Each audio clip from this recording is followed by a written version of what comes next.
আসসালামু আলাইকুম। আমি আবারও চলে আসলাম আমাদের সেই সজ বাগানে।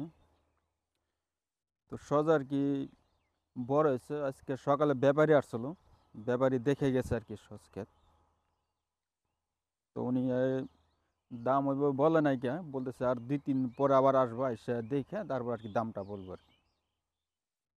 তো দেখেন সজ মোটামুটি বড় হয়ে গেছে আর কি, প্রায় বিক্রির যোগ্য হয়ে গেছে, অনেকটা বড় হয়ে গেছে। যে দেখেন,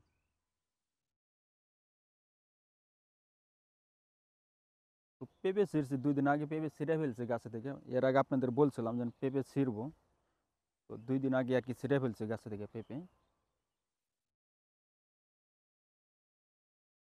তো আজকে বিকালবেলা আর কি আসলাম, কই দেখি। সকালে আসলো ব্যাপারে, এসে ঘুরে দেখে গেছে। তো ব্যাপারের সাথে আসতে পারিনি আর কি খেতে, উনি ক্ষেত থেকে ঘুরে ঘুরে দেখে গেছে।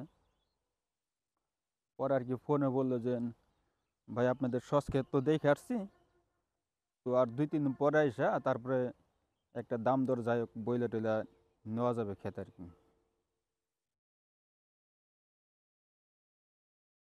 আর কি যদি একারও একদম হওয়া যেত তাইলে এক বিষয় ছিল।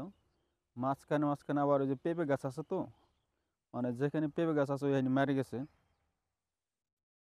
এই জন্য আর কি ব্যাপারী ওইভাবে অতটা সাহস করতেছে না এখন, কয় টাকা দাম বলবো আবার ই হবে। এই জন্য আর কি উনি একা এসে দেখে গেছিলো, তাই উনি আবার বলতেছে যে আমার যে মেন মালিক আছে ওনাকে সাথে নিয়ে আসবানি, নিয়ে এসে দেখে তারপরে দাম কীভাবে হয় সেটা বলা যাবে আর কি।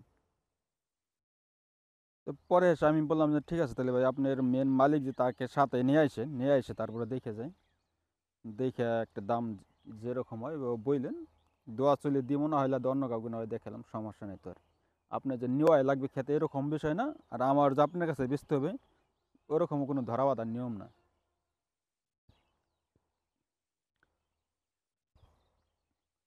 তো এই হলো আমাদের সজ বাগানটা। তাই আপনার কাছে কেমন লাগতেছে সজ বাগানটা একটু বলবেন।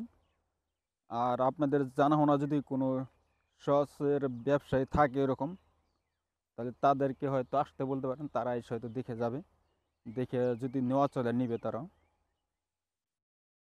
মানে কিছু কিছু জায়গায় একটু গেছে মার গেছে, আবার অনেক জায়গায় মোটামুটি ভালোই হয়েছে সস। মনে করেন এই যে যেমন এই দিক দিয়ে একটু মার গেছে, এই সাইডটা দেখাই, তাহলে দেখেন এই সাইডটা খুব ভালো হয়েছে সস।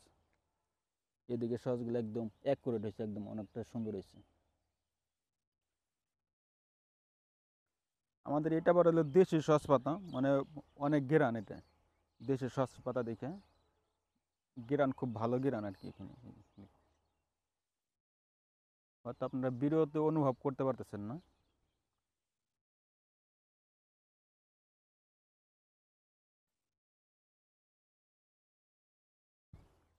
তো আসলে যারা কৃষিকাজ করে তারা কিন্তু রোগ বেলায় তাদের একটু কম হয়, তাদের শরীর স্বাস্থ্য অনেকটা ভালো থাকে, কারণ সকালে উঠে কাজ কাম করতে হয় তাদের, মানে ওই ব্যায়ামের মতো এক ধরনের হয়ে যায় আর কি। ব্যায়াম আর এক্সট্রাভাবে ব্যায়াম করতে হয় না তাদের।